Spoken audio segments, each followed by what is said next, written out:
So this is how you make basically transactions. If there is a need for you to refund any of the amounts, remember that I have some of the transactions which are already here. These are the transaction numbers. Let's say, for example, if I wanted to refund a customer, the customer would have come with the receipt with the same transaction number on the receipt, on the printed receipt. So I can click on refund and put the transaction number. In this case, I can input the transaction which is right here. So I can make a full refund, or I can make a partial refund. If it is a partial refund, it will tell me which quantities would you like to refund. So for example, Johnny Walker, we had 2 items which are sold. I can actually say I wanted to refund one of that, and the rest should remain as it is. It will require me to put my customer name for security reasons, and then we confirm why it has been refunded. We can say extra item balls.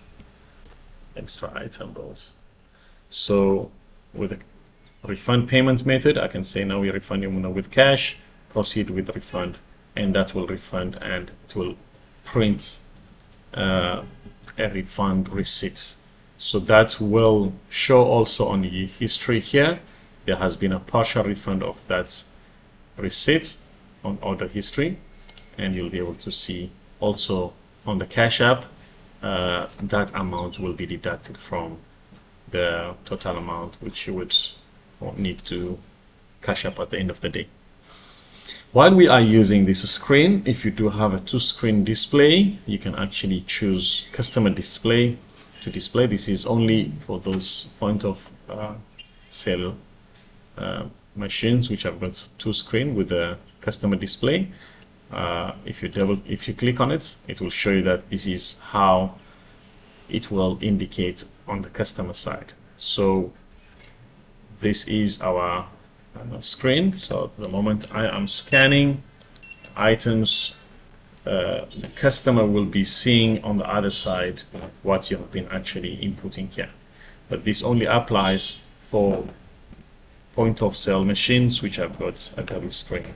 So if you don't have a double screen, ignore this section where the customer display should indicate.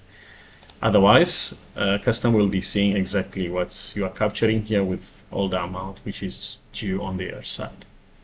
All right, so at this point, we can actually finalize this payment as well. Proceed to payment. Cash amount 1,100 with a change of 66 rand, and that amount is finalized.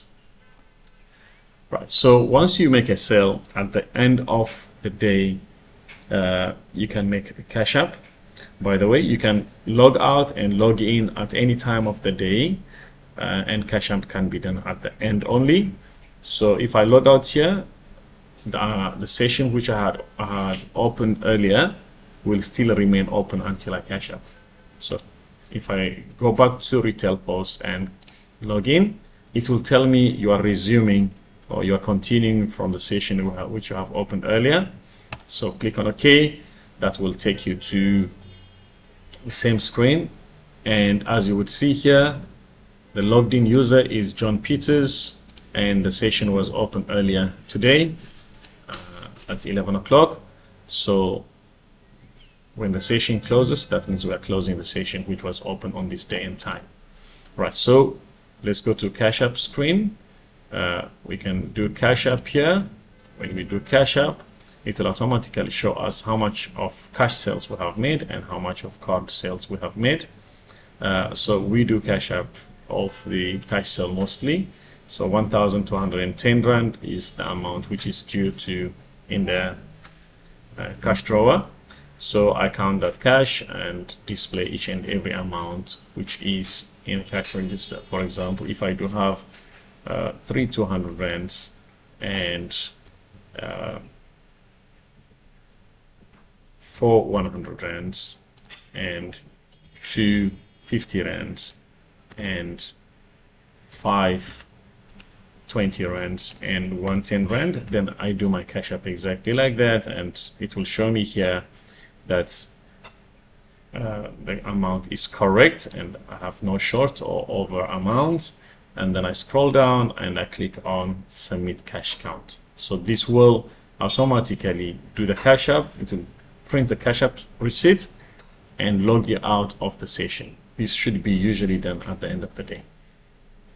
Okay, so this session has been closed for that specific cashier. If I wanted to log in, that means I'll be starting a completely new session, and each session, when it is cashed up, should be isolated from another session.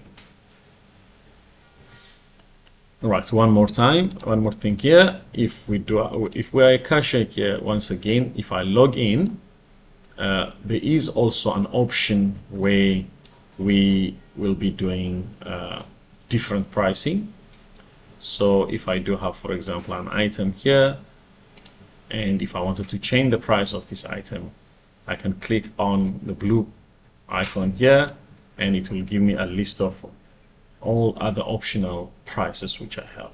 Administrator will be setting 3 different prices: tier 1, tier 2, tier 3, and you can also override some of the prices which are set here. But this will be a decision of the administrator if you do have multiple prices. If you do have one price, there's no need for you to change the price. Then you only capture and sell the item. Otherwise, the prices can be customized here to have multiple prices for stock price and for bulk price in terms of that. Another thing is cash in and cash outs. If you during the day you have any cash outs, let's say a delivery came and you had to pay from your till point or from your counter, you can click on cash in or cash out. If it is cash out and SAB delivery or so, you can actually simply type the amount here, which is, let's say, 2,000 Rand, and the description would be SAB delivery. You can even put a receipt number if you have a receipt invoice number, whatever invoice number it is. And then if there is any additional notes, you capture here, and then that cash out will be submitted here. This will automatically balance out on your cash up reports. So if we click on the cash up reports, by the way, we have to finalize the current sale first. So if I clear out my cart and I say cash up, and then you can see that the cash sale is negative 2,000. That is the amount which you borrowed from your cash drawer. Right, so the cash up will balance out the cash in and the cash out. Let's say cash in, you have a cash in here,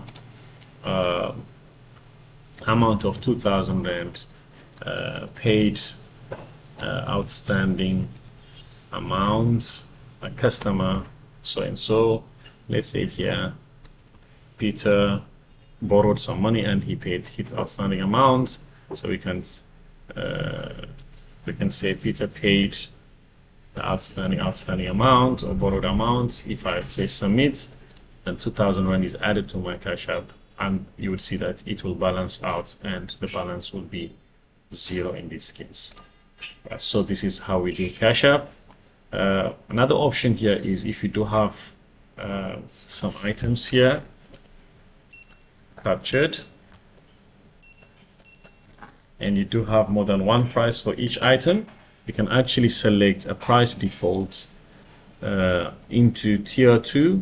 In this case, all these items do not have a second price, otherwise it will have automatically select a tier 2 price and give the customer a discount. All these items do not have a second price, so in this case it would have make no difference. Otherwise, these prices are according to the setup, which is 4 different prices. The customer would have got a discount.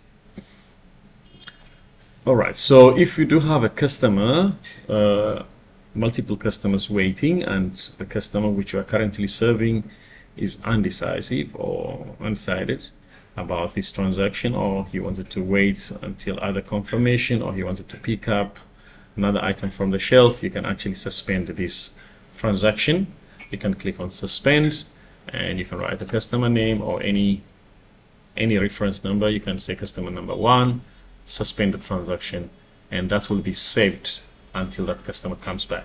So I can continue serving my current customer, my other customer, finish up this customer, and when the second customer is done, I can come back to the suspended transaction and resume that specific customer which will decide to come back.